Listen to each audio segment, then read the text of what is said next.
Dan saya Nito.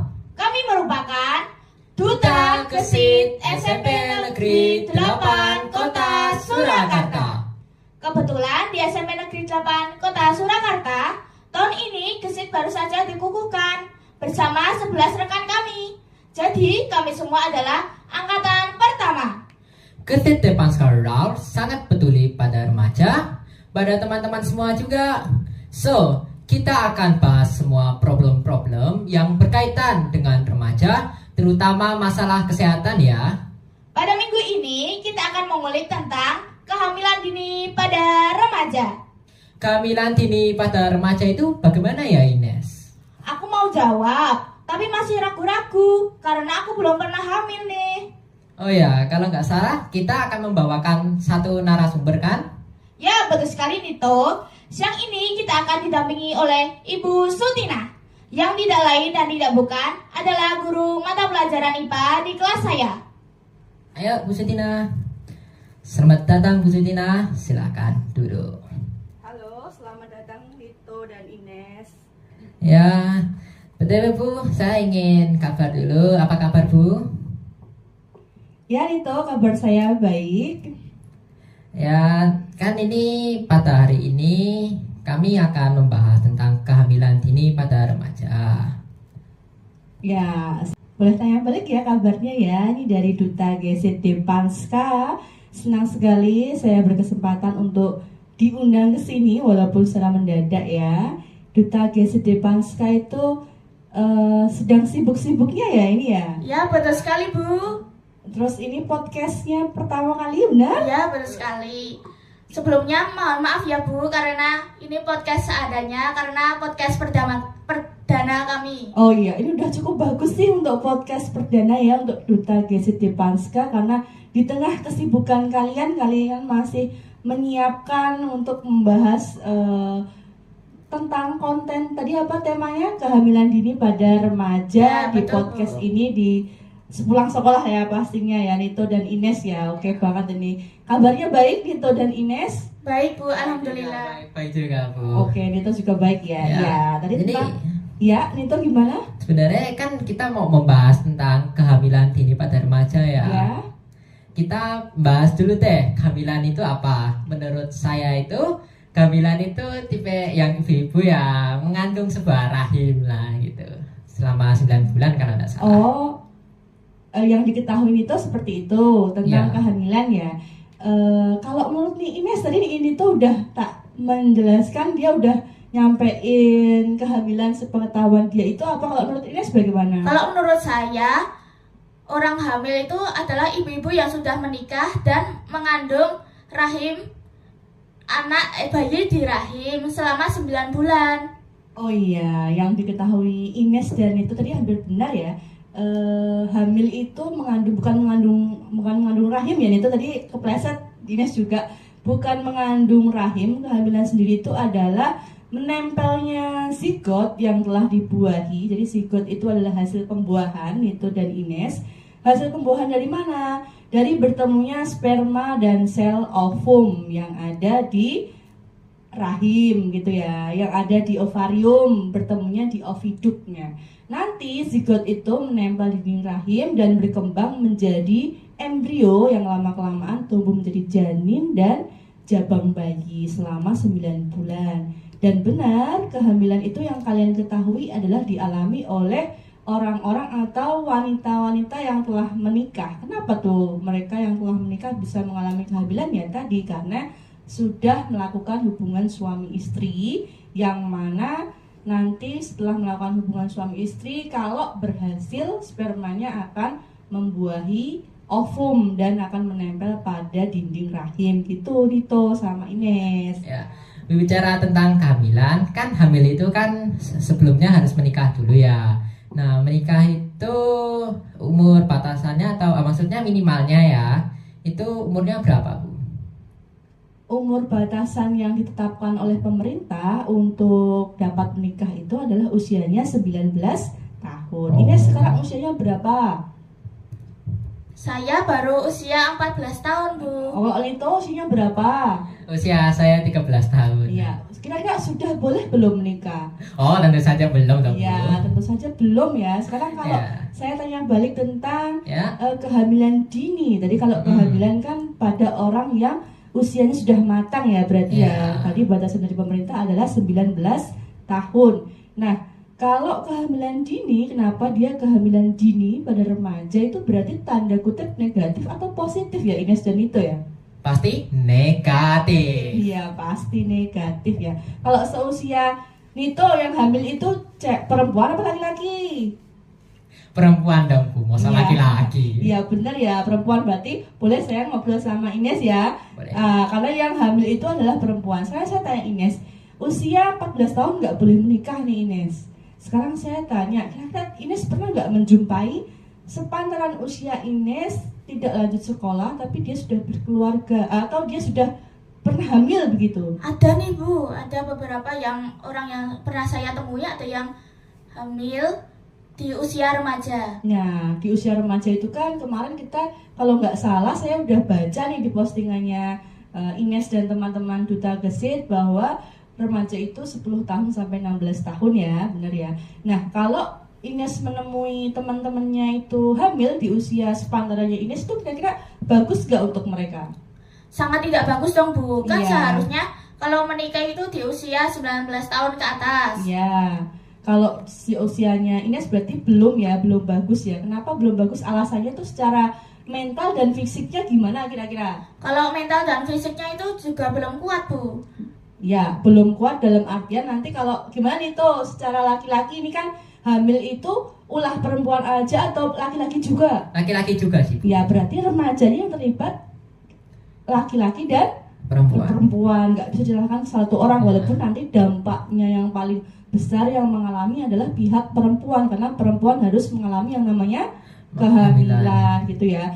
Berarti kan kehamilan yang seperti itu harus dicegah ya pastinya ya, nggak Ya, boleh toh. nggak boleh apa namanya, kita jangan sampai hamil di usia remaja karena tadi benar yang dikatakan Ines. Karena apa? Karena mental dan fisiknya belum siap seperti itu. Contohnya kalau kita hamil di usia remaja, padahal kita sebagai remaja itu rata-rata masih labil ya, masih labil pemikirannya, belum untuk menentukan atau memutuskan suatu hal aja kita masih ragu-ragu, masih mikir-mikir bimbang ya. ya, masih banyak pertimbangan ya, apalagi kalau kita mengambil keputusan sampai terjadinya kehamilan itu kira-kira faktornya apa aja yang kalian ketahui bisa terjadi kehamilan di usia remaja itu kira-kira kenapa ya?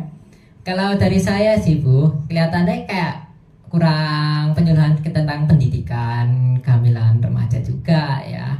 Karena kebanyakan biasanya anak-anak seperti itu ya orangnya itu kurang mendapat perhatian dari masyarakat. Ya, dari masyarakat mungkin juga kurang perhatian dari keluarga juga bisa ya.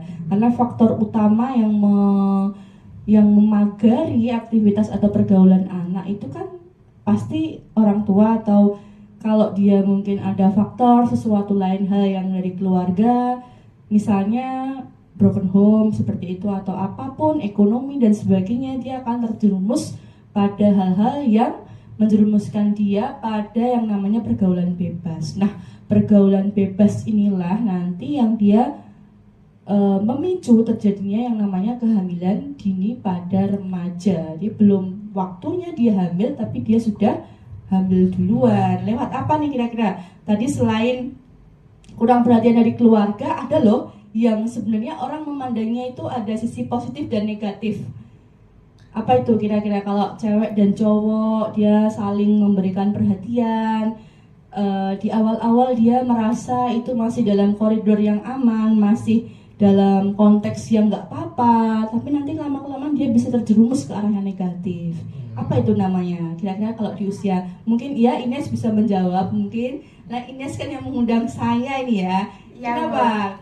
Karena akibat pacaran. Ya, karena akibat pacaran ya. Pacaran itu juga bisa yang namanya menjerumuskan ke arah pergaulan bebas. Karena nanti kalau pergaulan bebas itu pasti ngarahnya ke seks bebas. Jadi Ines dan Nito ini ya, jangan sampai boleh kita tertarik sama lawan jenis itu pasti ya tertarik pada lawan jenis itu pasti yang namanya lumrah atau alami ya. Lumrah atau alami. Pernah nggak suka ke lawan jenis? Boleh, tapi kita tidak boleh mengekspresikannya secara berlebihan. Tidak boleh kita berpacaran, kemudian nanti lama-kelamaan kalau kita berpacaran suka, terus tahu-tahu yuk kita pegangan tangan. Ya, tiba-tiba langsung ya, jadi. Yuk kita ciuman, yuk kita ini tuh nggak boleh. Ada filmnya loh, pernah dengar film yang viral itu, Ines? Ya. Film tentang apa? Film tentang 2 garis biru ya Bu? Iya bener ya. Film itu menceritakan kehamilan pada anak sekolah yang sebenarnya nggak boleh ya.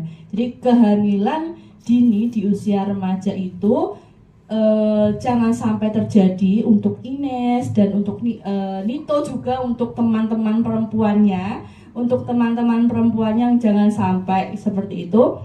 Lalu nanti untuk mencegahnya itu mencari kegiatan yang positif. Jangan sampai kita mencari kegiatan yang negatif yang menjerumuskan ke pergaulan bebas. Pergaulan bebas akan menuju ke seks bebas. Seks bebas nanti juga akan memicu yang namanya kematian. Jangan pernah coba-coba Bu. Ada tuh teman saya yang pernah ngomong dia pernah seks bebas tapi kok dia nggak hamil gitu. Jangan ya. Jangan sampai itu yang seperti itu dilakukan. Jadi dampak dari pergaulan bebas, seks bebas itu tadi panjang sekali ya. Ines dan Nito, salah satunya tadi itu adalah kehamilan dini pada remaja. Kasian banget nih, seharusnya remaja itu kan bisa produktif, kemudian mereka bisa mengekspresikan hal-hal positif lain yang harusnya mereka dapatkan ya untuk bekal masa depan, tapi mereka harus berurusan dengan kehamilan yang mana kalau sudah hamil itu kan pasti punya anak dan nanti pasti fisik berubah, mentalnya juga pasti berubah. Mentalnya udah beda, nggak kayak remaja-remaja pada usianya yang mana dia menjalani kehidupan itu tidak terjerumus pada yang namanya pergaulan bebas dan seks bebas. Begitu Nito dan Ines. Ya Bu, terima kasih infonya ya Bu. Jadi kita mau minta trik and tips supaya kami dan teman-teman terhindar dari kehamilan yang tidak diinginkan. Untuk tips and trick sebenarnya bukan dikatakan tips and trick ya Ines ya dan itu ya, mungkin apa ya, himbauan kali ya, atau hal-hal apa yang bisa kita, karena nggak ada triknya untuk kita bisa terhindar dari itu aja hal yang negatif yang mana lebih kuat godaannya dibandingkan dengan hal-hal yang positif. Untuk saran mungkin atau himbauan, Ines bisa mengajak teman-temannya Ines semuanya untuk berkegiatan yang positif. Atau kalau Ines di sini sudah menyandang yang namanya duta gesit, mungkin Ines bisa dengan pembimbing untuk minta materi atau acara begitu dari pengisi yang lebih profesional. Kalau di sini kan Bu Senah kebetulan guru IPA. Bu Senah tahu apa itu tentang kehamilan dan Bu Senah tahu bahwa kehamilan di usia dini atau pada remaja itu nggak bagus karena Bu Senah belajar itu di konteks atau materi Bu Senah. Tapi kalau lebih ke psikis atau lebih bagaimana supaya anak-anak terhindar dari kehamilan di usia remaja, pada usia dini, kehamilan dini yang tidak diinginkan, mungkin Nito dan Ines sebagai duta gesit bisa bekerja sama dengan pihak bidang kesehatan, misalnya dengan puskesmas atau dari PMI bisa, atau yang sering bekerja sama dengan kita dari KSR UNS juga bisa, itu ya. Atau nanti tips atau saran yang lain, bukan tips, saran yang lain atau pekerjaan yang lain bisa juga Nito dan Ines membuat stiker himbauan untuk teman-teman supaya terhindar yang namanya pergaulan bebas ataupun seks bebas. Karena itu pasti tadi akan mengarah yang namanya kehamilan dini pada remaja gitu. Jadi gitu, mungkin itu dari Bu Sudena. Ya, jadi gitu himbauannya ya Ines. Semoga dapat kita kampanyekan agar remaja di sekolah kita terhindar dari resiko kehamilan dini. Terima kasih Bu Sutina atas informasi dan penjelasannya ya. Ya, sama-sama Ines dan Nito. Amin ya tadi doanya atau harapannya. Amin, semoga siswa di SMP Negeri 8 Kota Surakarta semuanya terhindar dari yang namanya seks bebas dan kehamilan usia dini. Nah, pemirsa dan pendengar Gesit Depansyah RAR, selesai sudah perjumpaan kita pada podcast yang hari ini. Ya. Yuk kita bersama-sama cegah kehamilan dini pada remaja. Bu Sutina, boleh dong semangati podcast kami dengan menyebutkan jargon bareng. 1, 2, 3. Podcast